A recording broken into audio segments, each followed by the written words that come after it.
Good morning, everybody. Welcome to Jason Mackey's First 10 short version podcast, talking all things Pittsburgh sports. Although it's Tuesday after a Steelers victory, going to talk a lot of Steelers. Even if Marc-Andre Fleury is in town tonight, we'll probably finish with that. An emotional night at PPG Paints Arena, but the towels were out. People were screaming. A good time was had by all.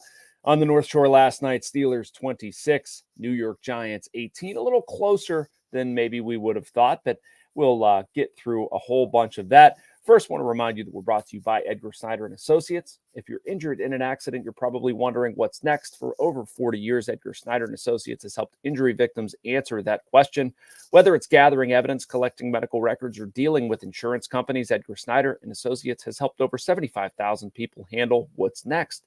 Call 1-800-94-EDGAR or visit edgarsnyder.com for a free consultation. And remember, there's never a fee unless they get money for you. All right, so we're going to start big and work small. How about that? A couple big picture takeaways from what happened the first half as the Steelers enter the bye week 6-2.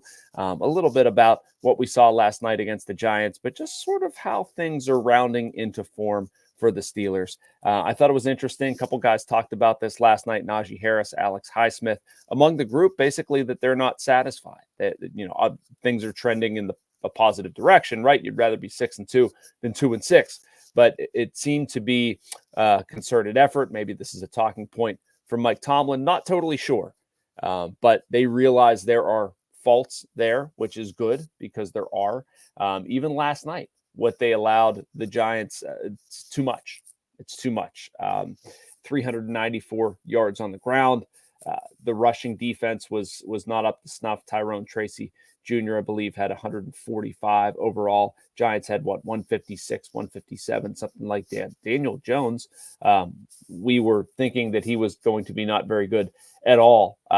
Ended up throwing for 264, the most the Steelers defense has allowed a quarterback this season. So some things defensively they can certainly tighten. They've had injuries on the offensive side. I think they've addressed them fairly well.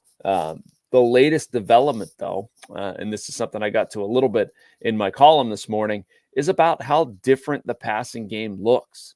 That's one, if I step back and think about this team sort of holistically, since Russell Wilson took over, this is a different offense. This is an offense that you see out of teams that make runs, that win games in the playoffs, that are threats to do things. That's not propping up the Steelers as a Super Bowl favorite. They're not going to be that. But does the passing game look competent for a playoff contender, for a team that is going to challenge the Chiefs, the Bills, the Ravens, the Texans in the AFC? And you could look at a passing game that just feels painful. I used the analogy in my column of pushing a rock up a hill, and that's kind of what it was. Like, it felt like it took an act of God or Congress or something for them to throw for 300 yards. It nearly happened last night. I think it will happen.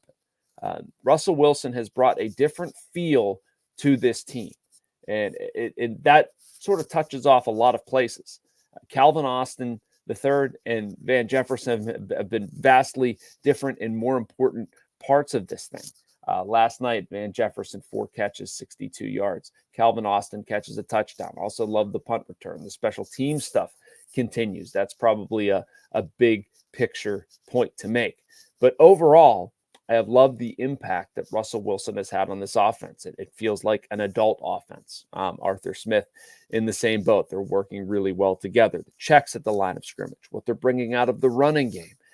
Does that make me think differently about the second wide receiver spot? No, it doesn't. Okay, maybe a little bit. I think I'd maybe temper what I'd be willing to give up if this is what the passing game looks like.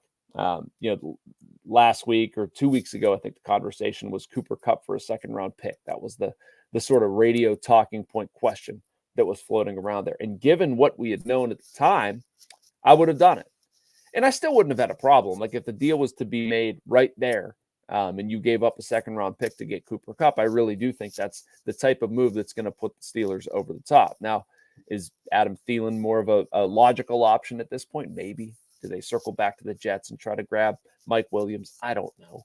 I'd still like to see them address that position. We know what injuries can do in the second half of the season. Obviously gets a heck of a lot harder than the Jets and the Giants.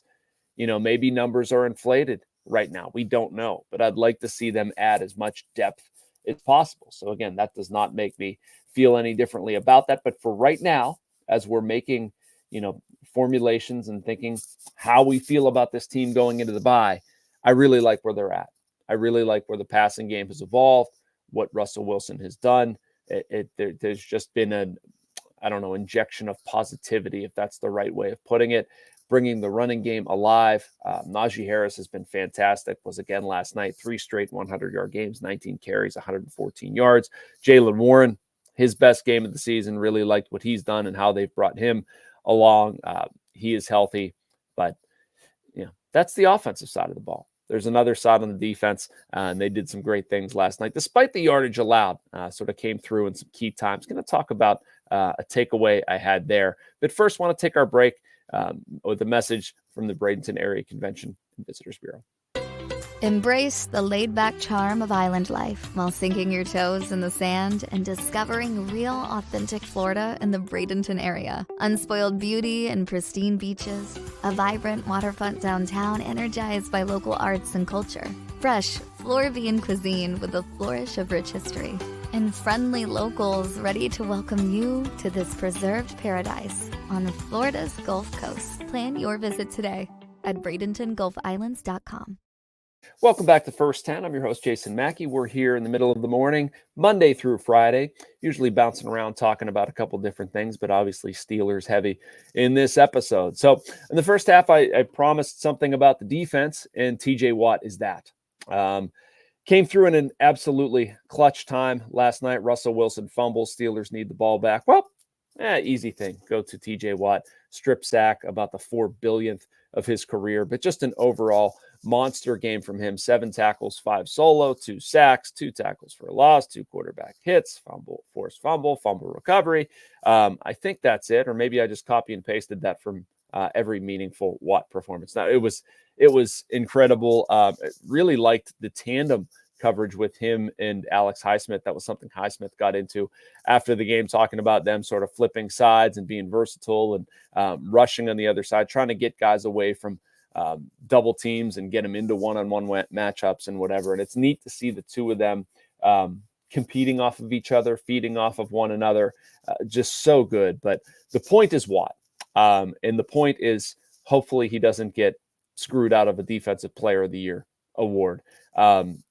There's nobody else who should win it above Watt, right? Like, we can't actually make that case. I was going through this morning thinking about, okay, how would this go down if it did? And Dexter Lawrence, last night we saw him. He's been very good. 9 sacks. It's great. Team stinks. I'm not going there. Will McDonald from the Jets? No. 8 sacks, but again, the team stinks. Aiden Hutchinson out for the year. If you watch the Steelers, if you look at what TJ Watt has done, has now forced 4 fumbles, recovered 2 of them, 6.5 sacks, whole bunch of pressures, 10 tackles for a loss. I don't know how it's not there. It's not going to be Myles Garrett. It shouldn't be Myles Garrett. If you want to go the Pro Football Focus route, it's right there. The only one ahead of him is Aiden Hutchinson in terms of overall PFF grades. I know some people don't totally believe in that. I'd prefer a combination of the two. Value to a team, disruptive plays at key times, consistent play, numbers. But can we step back and look at this thing? It should have been last year, number one, and it certainly should be this year. We'll see. All right, so that does it. Want to do a quick minute though on Fleury. I spent the early part of yesterday up in Cranberry for Penguins practice, talking to Fleury, talking to his teammates, even talking to one fan, Cranberry Township native who flew home from Nebraska. Was in college in Nebraska, flew home because she had to see Fleury's final game in Pittsburgh and wound up at practice. It's sort of a low-key thing the way this went down, and I like this about hockey, where they don't really necessarily announce a visiting team's practice. I had to contact a bunch of people to learn myself. But yeah, so the Minnesota Wild practiced at the UPMC Lemieux Sports Complex, and Marc-Andre Fleury was there sort of bidding farewell, at least as a player, to Pittsburgh. I have no doubt that he'll be back and interacting with people. But it was just cool to see people, celebrating Fleury, teammates, what Sidney Crosby had to say, what Chris Letang had to say, how everyone is anticipating how tonight's going to go. I think Mark's going to get awfully emotional. I think a lot of people will get emotional, as they should. I mean, he is just the absolute top of the list, top 5, whatever you want to say, like on the Mount Rushmore of nicest Pittsburgh athletes of all time, and just quality people. Obviously an incredibly good goaltender, Stanley Cup winning goaltender, has done so many great things in the game. But to me, Fleury's legacy is as a person, as a prankster, as a teammate, as somebody who's universally beloved. And so I wrote about that as well. I also think it's a neat link with Fleury and why fans have gravitated toward him. Like he's fun. He's a decent human being. But I also think it's just a story that can resonate with people, like uniting teammates around a common cause, even if it's goofy, going through some stuff and coming out on the better half or the better end of it. And just being truly genuine. That's something I take a lot of pride in as a Pittsburgher. We see through crap, and Fleury is not like that. He does things the right way and is rewarded for it, and love seeing Fleury celebrated for that stuff. All right, so that does it for me this morning. Thanks so much for watching. Make sure you like and subscribe. You get this content and a whole bunch more from our Post-Gazette team. I'll be back here tomorrow. Thanks for checking out First 10, everybody.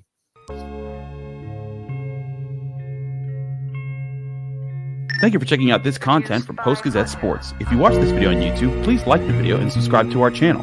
For all of the sports coverage the Post-Gazette has to offer, visit post-gazette.com.